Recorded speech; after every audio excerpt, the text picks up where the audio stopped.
Hello mga bro, magandang araw. Welcome back na naman sa ating mga video. Ngayon naman mga bro ay tuturuan ko kayo kung paano mag-restore ng kinalawang na kadena. Ito mga bro. Ayan, kinalawang na siya oh. Ayan, pero pwede pa ito. Wala pa siyang lagot.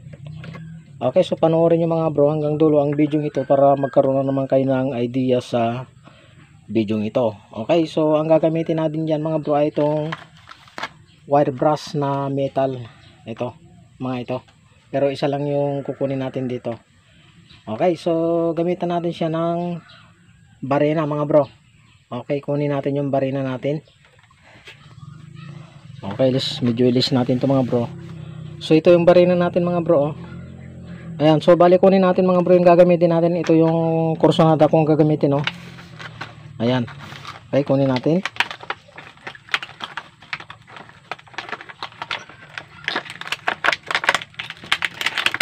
Ayan. So ang gagawin lang natin, sasalpak natin dito sa natin barena. Ayan, ganyan. Tapos higpitan natin. Okay, gamit itong panghigpit natin sa ating barena. Ayan o. Ayan.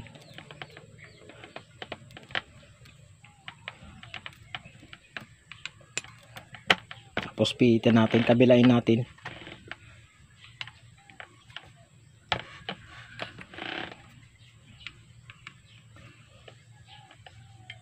Okay, hipitan natin mabuti mga bro para hindi siya tumalbog. Ayan, so maigpit na mga bro. So dadako na tayo sa pagbabrush sa ating kadena. Ipopol restoration natin ito. Okay, so brushin na natin.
Okay, bali natapos na natin mga bro yung kabila ng kadena natin. Kakabilain natin siya, babalik rin natin. Okay, tanggalin natin itong vice grip. Yan. Tapos babalik rin natin siya. Yan.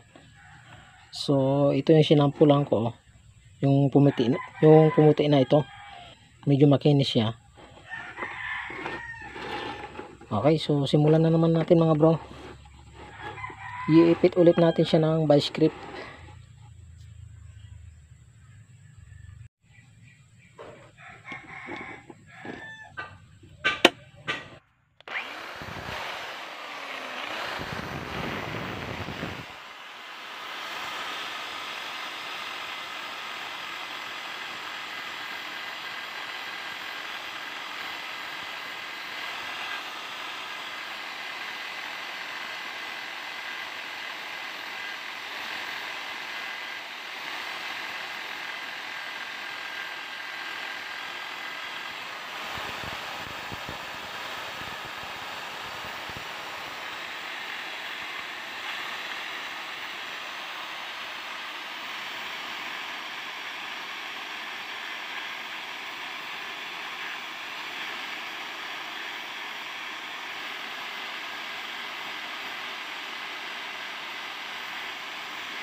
Okay, so natapos na natin mga bro. Ang mangyayari ay ibababad muna natin siya sa gasolina, tapos lalagyan natin ng langis para magamit natin. Sayang naman kasi mga bro, na stock ito, pwede pa naman siyang gamitin. Okay, so ibabad natin mga bro sa gasolina.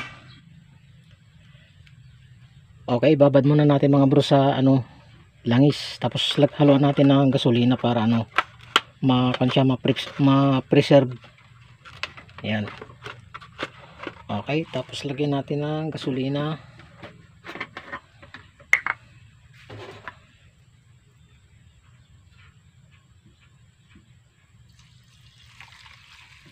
Ayan. Konti lang mga bro para ma-preserve.